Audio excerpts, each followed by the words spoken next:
In the ever-flowing river of time, it's all too easy to find ourselves caught in the currents of what was, or in the eddies of what might be. Rarely do we allow ourselves to float in the serene waters of the now. The philosophy of living in the present is not merely a technique for stress reduction or a recipe for fleeting happiness. It is the very essence of being truly alive. Let us embark on a gentle exploration of this philosophy, weaving through the tapestry of existence with the curiosity of a child and the wisdom of a sage. The present moment, dear friends, is the only reality we ever encounter. Yet how often do we treat it as a mere stepping stone to some imagined future or a landfill for the remnants of our past? The mind, that splendid servant but a terrible master, constantly pulls us away from the present into the abstract realms of what was and what could be. But as we stand here in this moment, can we not see the extraordinary beauty in the ordinary?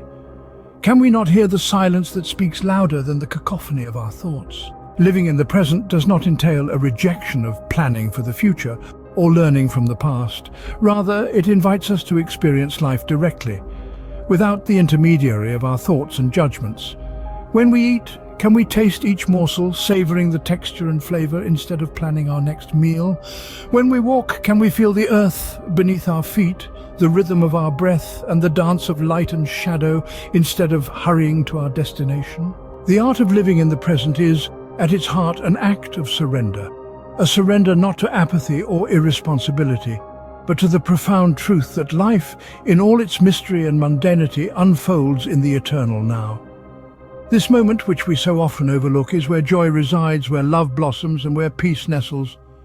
It is in this moment that we are truly alive. So how do we cultivate this art of living in the present? It begins with awareness, the gentle acknowledgement of our tendency to drift away from the now. Like a leaf floating on a stream, we observe our thoughts and feelings without judgment or attachment, allowing them to pass without getting swept away. This awareness is not something to be forced, but something to be invited, like the opening of a window to let in the light. Mindfulness, the practice of being fully present and engaged with whatever we are doing, is a powerful tool in this quest. It is not a state of effortful concentration, but one of effortless attention. It is the realization that every task, no matter how mundane, is imbued with the sacredness of the present moment. Whether we are washing dishes, writing a letter, or simply breathing, each act is a portal to the infinite now. In embracing the present, we also embrace impermanence, the transient nature of all things. This realization does not lead to despair, but to a profound appreciation for the fleeting beauty of life.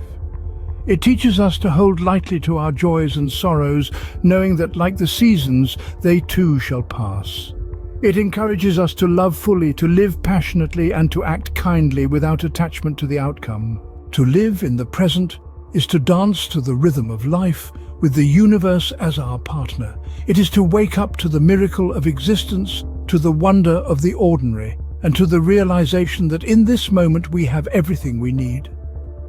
Let us then lay down the burdens of yesterday and tomorrow and step lightly into the now, for it is here that life awaits us in all its messy, glorious and beautiful immediacy.